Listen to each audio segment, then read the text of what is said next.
Your memory of 5 years ago? It never actually happened the way you remember it. Every time you think about the good old days, your mind is actively filtering reality and replacing it with a carefully crafted illusion.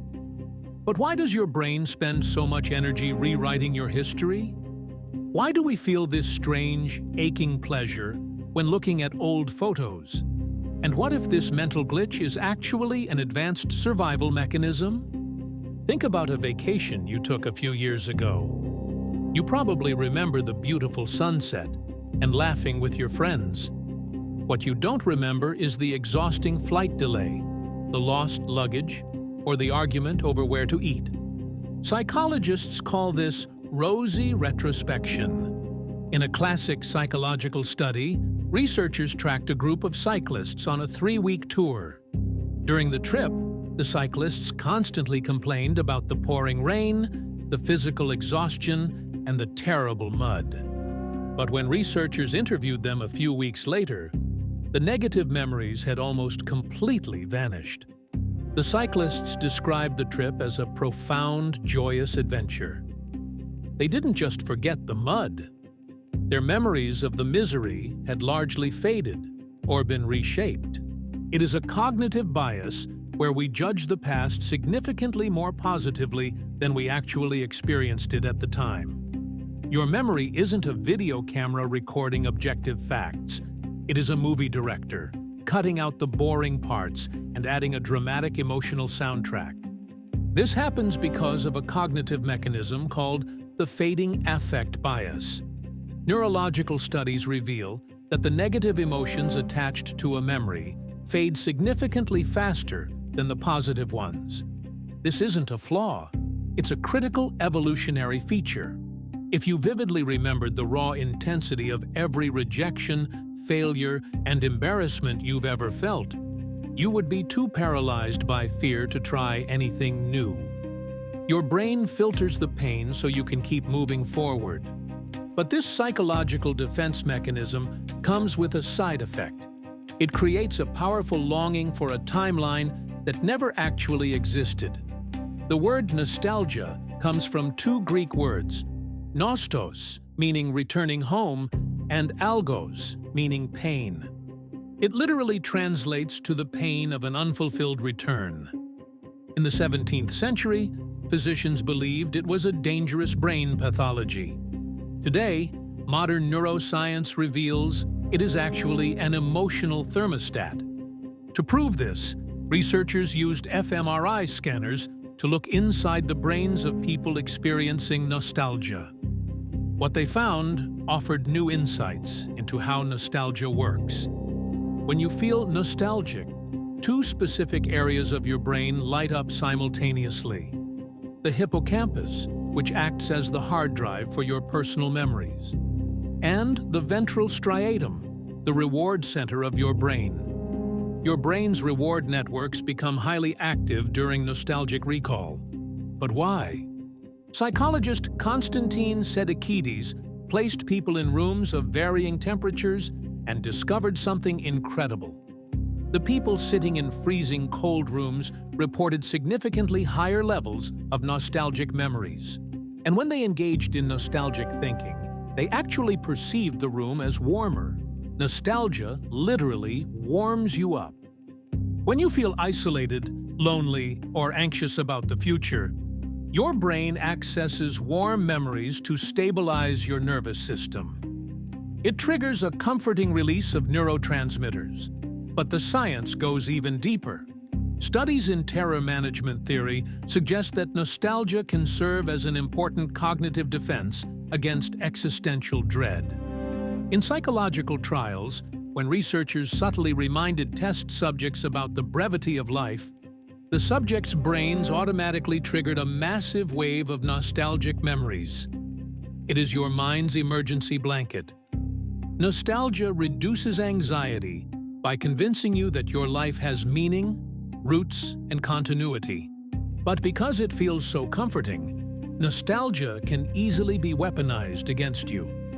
Have you ever caught a sudden scent, like a specific perfume or the smell of rain, and instantly felt transported back to your childhood? Psychologists call this the Proustian Memory Effect. Unlike your other senses, which are processed through the thalamus, your sense of smell takes a biological shortcut. Your olfactory bulb is wired directly into the amygdala, the emotional core of your mind. This was originally an evolutionary mechanism to quickly detect dangerous predators or toxic food. Today, it means a single scent can trigger a powerful nostalgic response before your logical brain even realizes what is happening. And corporations know exactly how to exploit this biological loophole.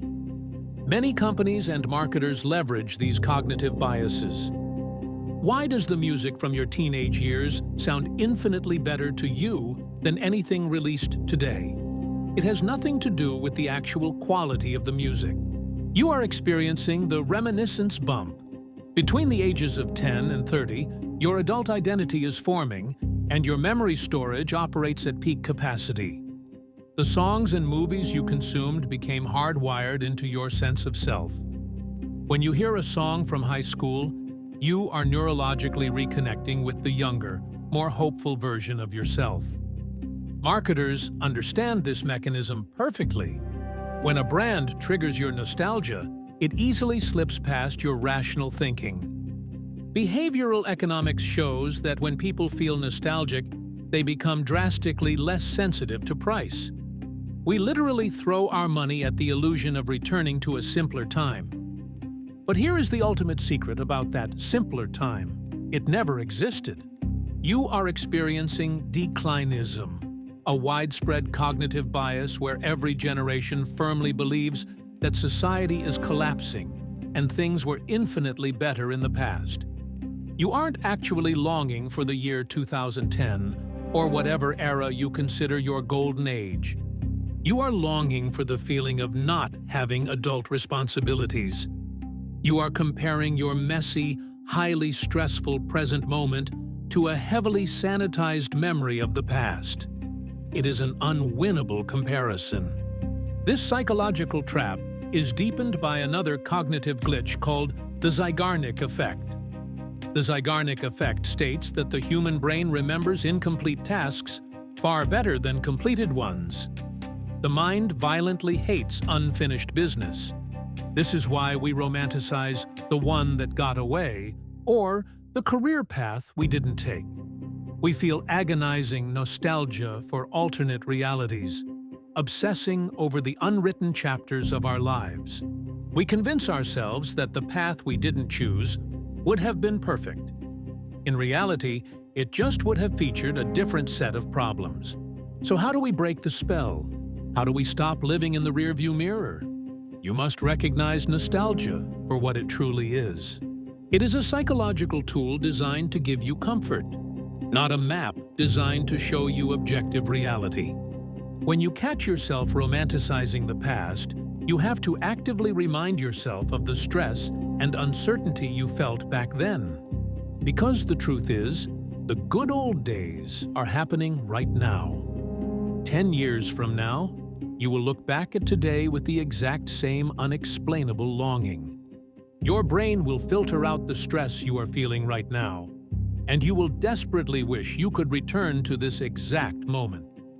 The past you are craving isn't a physical place you can travel back to. It is an emotional state that you are entirely capable of creating right here, in the present. Stop letting an illusion of yesterday ruin the reality of today. What is one specific memory in your life that you suddenly realize your brain has completely romanticized? Let me know in the comments below. If this video changed the way you look at your own mind, leave a like, subscribe to MENTRA, and join us as we continue exploring the hidden psychology of human behavior.